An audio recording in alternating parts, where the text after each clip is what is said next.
Ada jarak antara PKB dan PBNU saat ini, histori sejarah karena konflik masa lalu Cak Imin dan Gus Dur. Beberapa waktu lalu, Ketua Umum PBNU, Yahya Holil Stakuf atau Gus Yahya menegaskan PKB bukan partai yang mempresentasikan Nahdlatul Ulama atau NU. Menurutnya, berdasarkan hasil Muktamar, NU telah mengambil jarak dengan politik praktis. Direktur Eksekutif Indonesia Political Review IPR, Ujang Komarudin menilai pernyataan tersebut adalah indikasi adanya jarak PBNU di bawah kepemimpinan Gus Yahya dengan PKB yang dipimpin oleh Muhaimin Iskandar atau Cak Imin. Menurutnya sikap menjaga jarak tersebut dilakukan oleh Gus Yahya karena Cak Imin pernah berkonflik dengan Abdurrahman Wahid atau Gus Dur. Hingga presiden keempat itu terlempar dari kepemimpinan PKB.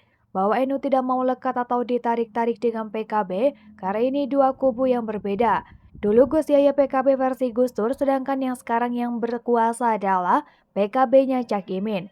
Menurutnya hubungan PBNU dan PKB ini tak sama dengan saat Kiai Said Akil Siraj jadi nahkoda PBNU, di mana kelompok Said Akil lebih condong politiknya kepada Cak Imin, sedangkan Gus Yahya justru sebaliknya. Ujang Komarudin mengatakan ketika Kiai Said Akil Siraj jadi ketua umum PBNU, terlihat PBNU condong kepada salah satu partai. Tapi setelah Gus Yahya jadi ketua umum PBNU tidak mau digabungkan dengan PKB. Dengan pernyataan Gus Yahya tersebut, kata Ujang maka kemungkinan PKB akan berjuang mencari jalannya sendiri di pemilu 2024 nanti. Artinya PKB harus berjuang sendiri dengan cara PKB berjuang untuk terus masuk ke basis-basis NU, kelas bawah atau kelas kultural lainnya. Dosen tetap Universitas Al-Azhar Indonesia ini menyampaikan, problem yang terjadi dengan PBNU tersebut merugikan pihak PKB sebagai organisasi politik praktis.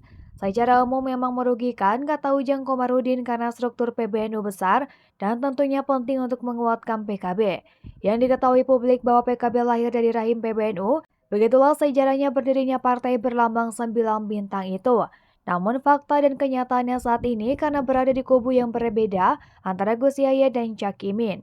Maka ketika PBNU yang di bawah kendali Gus Yahya, PKB-nya tidak mendapat dukungan. Ia melihat Gus Yahya tidak akan berpaling kepada PKB-nya Cak Imin hingga kapanpun. Itu karena Gus Yahya dalam sejarahnya satu gerbong dengan Gus Dur dan Yeni Wahid.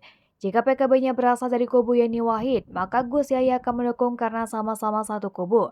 Diketahui bahwa Yeni dan Gus Yahya merupakan satu kubu di PKB Gus Dur dahulu, ketika kalah oleh Cak Imin ketika berkonflik. Ujang pun menuturkan bahwa PKB dan NU dalam persoalan politik praktis sangat potensial di pemilu.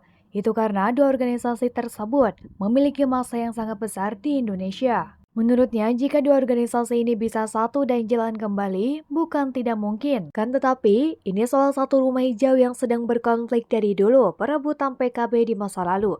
Menurutnya, konflik dua kubu tersebut terjadi hingga saat ini karena masih ada rasa tidak terima satu sama lain.